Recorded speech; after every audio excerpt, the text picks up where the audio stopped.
نحمده ونصلي على رسوله الكريم اما بعد اعوذ بالله من الشيطان الرجيم بسم الله الرحمن الرحيم قال انذرني الى يوم يبعثون قال انك من المنظرين۔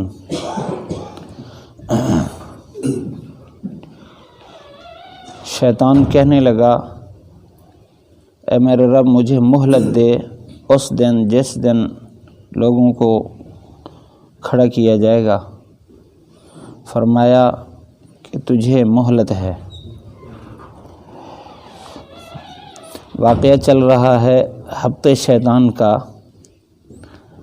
کہ جب آدم علیہ السلام کو سجدہ کرنے کا حکم ہوا تو اس نے سجدہ نہیں کیا، سب فرشتوں نے سجدہ کیا۔ اللہ تعالیٰ نے پوچھا کہ کس چیز نے تجھے روکا ہے؟ جب میں نے تجھے حکم کر دیا تو کہنے لگا میں اس سے بہتر ہوں، تو نے مجھے آگ سے اور اس کو مٹی سے بنایا۔ اللہ تعالیٰ نے فرمایا پھر آپ اس وقت اس مالائے اعلیٰ سے 7ویں آسمان سے نیچے چلے جائیں، کیونکہ تو نے تکبر کیا، اب ذلیل ہو کر یہاں سے نکل جا۔ اس وقت یہ مردود ہوا، اس وجہ سے شیطان الرجیم کہا جاتا ہے اس کو۔ رجیم یعنی جس رجیم رجم سے ہے، جس کو پتھر مار کے بھگایا جائے۔ تو اللہ تعالیٰ نے اس کو اپنے بارگاہ سے نکالا اور اپنے خوشنودی سے اس کو نکالا، اپنی رضا سے نکالا، غضب میں داخل کیا، ناراضگی میں داخل کیا۔ اس وجہ سے فرمایا کہ تو ذلیلوں میں سے ہے۔ اس وقت یہ آگے سے دعا کرنے لگا، قال انذرنی الی یوم یبعثون، اے اللہ مجھے مہلت دے قیامت کے دن تک، جس دن قبروں سے اٹھایا جائے گا اس دن تک۔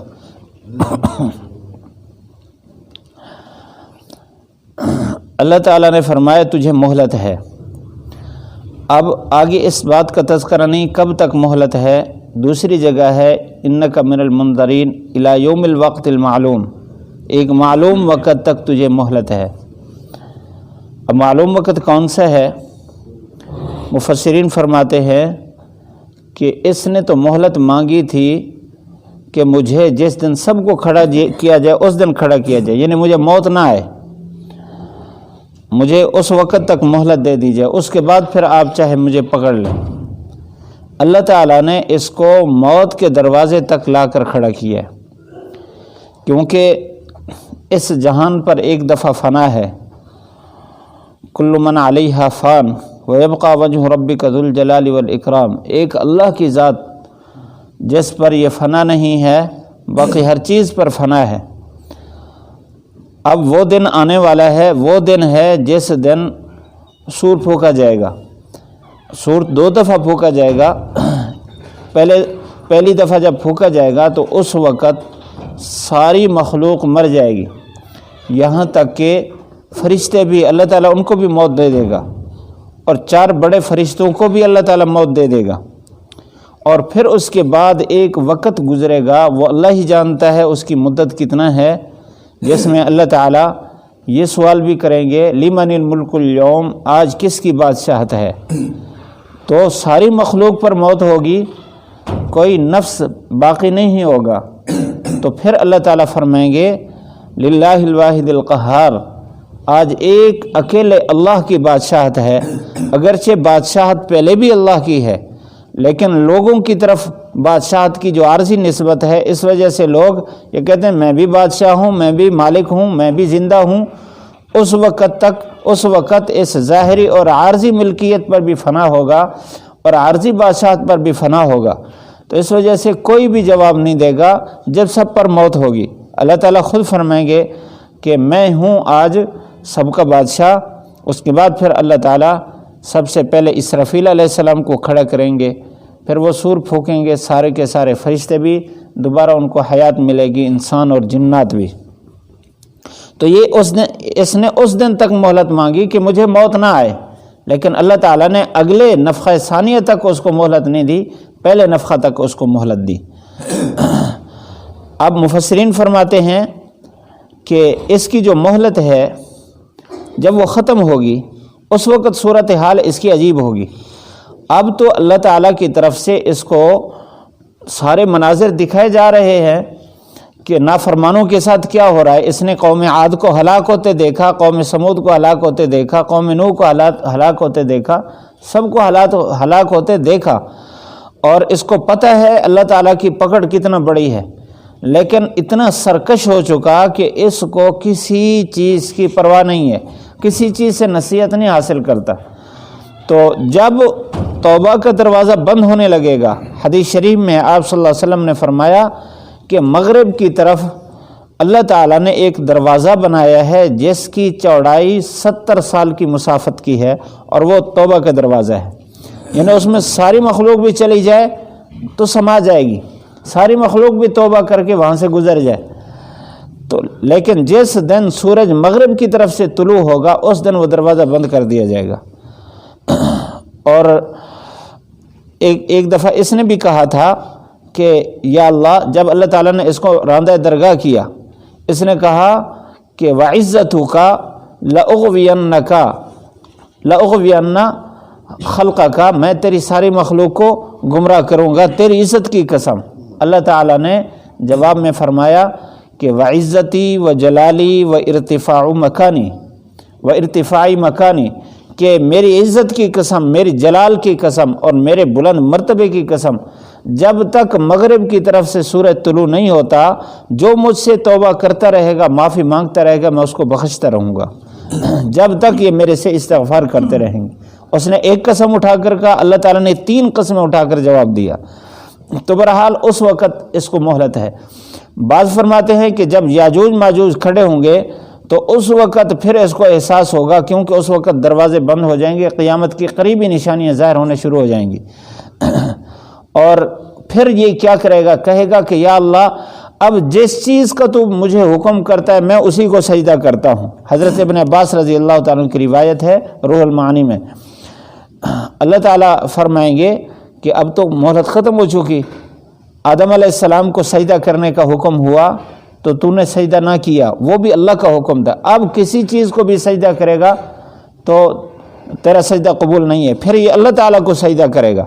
جب اللہ کو سجدہ کرے گا تو اس وقت اس کا سجدہ قبول نہیں ہوگا، یہاں تک کہ صفا سے ایک دابہ نکلے گا، ایک جانور نکلے گا جو انسانوں کی طرح بولتا ہوگا، اور وہی دابہ اس کو اس حالت میں قتل کرے گا، مارے گا کہ یہ سجدے میں ہوگا۔ اللہ تعالیٰ اس وقت اس کو موت دے گا، بس وہ اس کی یعنی زندگی کی آخری مہلت ہوگی، اس کے بعد اس پر بھی فنا ہو جائے گا۔ تو یہ اس وقت تک یہ حیات ہے، اور اگلی آیت میں آ رہا ہے، یہ کہتا ہے کہ میں ہر طرف سے آ کر انسان کو گمراہ کروں گا۔ اور اللہ نے فرمایا کہ ان الشیطان لکم عدو فاتخذوہ عدوا، یہ شیطان تمہارا دشمن ہے اور اس کو دشمن سمجھو، اس کی چالوں سے خبردار رہو۔ تو جب تک اس کو مہلت ہے اس وقت تک یہ گمراہ کر رہا ہے۔ اس آیت میں اللہ تعالیٰ نے اس بات کا تذکرہ فرمایا۔ یہاں ایک اشکال ہوتا ہے کہ یہ تو راندہ درگاہ ہوا، اللہ کی دربار سے مردود ہوا، اللہ کی رضا سے نکل گیا، یہ تو غضب میں آ گیا، اللہ کے دشمنوں میں شامل ہو گیا، پھر اس کی دعا قبول ہو رہی ہے۔ ایک تو اس سے یہ سبق ملتا ہے کہ اللہ تعالیٰ ہر بندے کی سنتا ہے، یہاں تک کہ کافر کی بھی سنتا ہے۔ تفسیر ابن کثیر میں یہ روایت ہے کہ ایک دفعہ فرعون بھی جب اس کے دریا خشک ہوا تو قوم آئی کہ آپ تو ہمارے رب ہیں، تو دریا خشک ہو رہا ہے، ہماری کھیتیاں، ہمارے باغات، اور ہم خود پیاسے ہیں، جانور پیاسے ہیں، تو دریا تو چلا دیجیے۔ اس نے کہا ٹھیک ہے، میں کل چلا دوں گا۔ تو سارے کے سارے جب چلے گئے تو اندھیرا چھا گیا، تو یہ اندھیرے میں اللہ کے سامنے سربہ سجود ہوا اور مانگا کہ یا اللہ تجھے پتہ ہے میں تیرا نافرمان ہوں، رب تو تو ہے، میں تو لوگوں کو دھوکے دینے والا ہوں، تو ہی چلانے والا ہے، مہربانی فرما اس کو چلا دے، میری عزت باقی رکھ۔ تو اللہ تعالیٰ نے اس فرعون کی بات کو بھی مان لیا، دعا قبول کر لی اور دریا کو چلا دیا۔ کافر کی دعا بھی اللہ تعالیٰ قبول کر لیتا ہے۔ شیطان اگر اس کی دعا قبول کی ہے تو یہ اس کی مقبولیت کی دلیل نہیں ہے، اس سے ہمارے لیے بھی ایک سبق ہے، وہ یہ کہ اگر گناہ کے باوجود ہماری دعا قبول ہو رہی ہے، یہ دلیل نہیں ہے کہ ہم پہنچ گئے، ہم ولی اللہ بن گئے۔ ولی اللہ تب بنے گا جب اللہ کی نافرمانی کو چھوڑے گا۔ ایک آدمی اللہ تعالیٰ کی نافرمانی بھی کرتا رہے اور پھر دوست بھی رہے، یہ تو دنیا کے اصول کے بھی خلاف ہے۔ ایمان، اعمال صالحہ اور سنت طریقے پر جو زندگی گزار رہا ہے وہ اللہ کا ولی ہے، چاہے اس کی دعائیں یہاں قبول ہو رہی ہوں یا خزانہ کی جا رہی ہوں۔ اور اگر اللہ کی نافرمانی کر رہا ہے اور گناہ میں ملوث ہے اور ہاتھ اٹھاتا ہے اس کی دعا قبول ہو جاتی ہے، تو یہ اس کی ولایت کی دلیل نہیں ہے۔ شیطان تو سب سے بڑا دشمن ہے، اس کی دعا قبول ہوئی، اور ایسی دعا قبول ہوئی، ایسی دعا تو کسی کی بھی قبول نہیں ہے کہ مجھے اتنا لمبی زندگی دے دے۔ اللہ تعالیٰ نے جو وقت لکھا ہے اس وقت تک وہ زندہ رہتا ہے، چاہے وہ زندگی کی دعا مانگے اللہ تعالیٰ اس کو موت دے دیتا ہے۔ تو بہرحال ہمارے لیے اس میں سبق ہے، ہم ایک تو اس کے چالوں سے خبردار رہیں کہ وہ مہلت مانگ کر ہمیں گمراہ کرنا چاہ رہا ہے۔ دوسری بات یہ ہے کہ اصل زندگی ایمان اعمال کی زندگی ہے، اگر دعا قبول ہو رہی ہے گناہوں کے باوجود تو ہمیں خبردار ہونا چاہیے۔ اللہ تعالی ہم سب کو عمل کرنے کی توفیق نصیب فرمائے۔ پڑھ لیجئے، قال انظرنی الی یوم یبعثون قال انک من المنظرین۔ قال، اللہ تعالیٰ نے شیطان نے کہا، انظرنی، مجھے مہلت دے، الی یومی، اس دن تک، یبعثون، جس دن سب کو کھڑا کیا جائے گا۔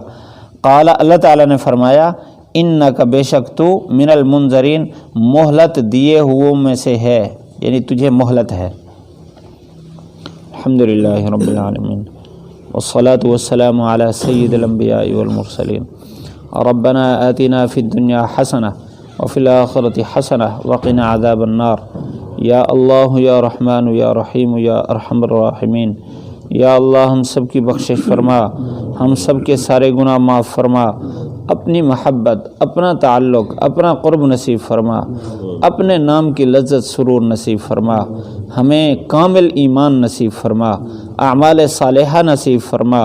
یا اللہ ہمیں گناہوں سے دور فرما، اپنی نافرمانی سے بچا۔ یا اللہ شیطان کے دھوکوں سے ہمیں بچا، شیطان کے ورگلانے سے بچا۔ یا اللہ ہم انسان ہیں، نسیان سے ہیں، بھول جاتے ہیں، ہماری بھول کو معاف فرما۔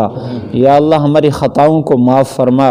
یا اللہ ہماری کمزوریوں کو معاف فرما، ہماری بداعمالیاں جو ہم سے ہو چکی ہیں تو معاف فرما۔ اپنے کرم سے، فضل سے ہم سب کی بخشش فرما۔ تیرے محبوب نے بتایا ہے، یا اللہ تو جو یقین بھی کر لے کہ تو ہی بخشنے والا ہے تو اس کو بھی بخش دیتا ہے۔ ہمیں یقین ہے کہ تو ہی بخشنے والا ہے، بخشنے کی قدرت صرف تیرے پاس ہے۔ یا اللہ تو ہم سب کے سارے گناہ معاف فرما، تیرے علاوہ کسی کے ہاں بھی بخشش کا فیصلہ نہیں ہے۔ یا اللہ تو ہی بخشش کا فیصلہ کرنے والا ہے۔ ہم سب کے چھوٹے بڑے ظاہری باطنی جن کو ہم نے گناہ سمجھا اور تیرے ہاں بھی وہ گناہ ہے وہ بھی معاف فرما، جو تیرے ہاں گناہ ہے ہم نے اس کو گناہ نہیں سمجھا، یا اللہ وہ بھی معاف فرما۔ ربنا آتنا فی الدنیا حسنہ وفی الآخرۃ حسنۃ وقنا عذاب النار، وصلی اللہ تعالی علی خیر خلقہ محمد وآلہ وصحبہ اجمعین برحمتک۔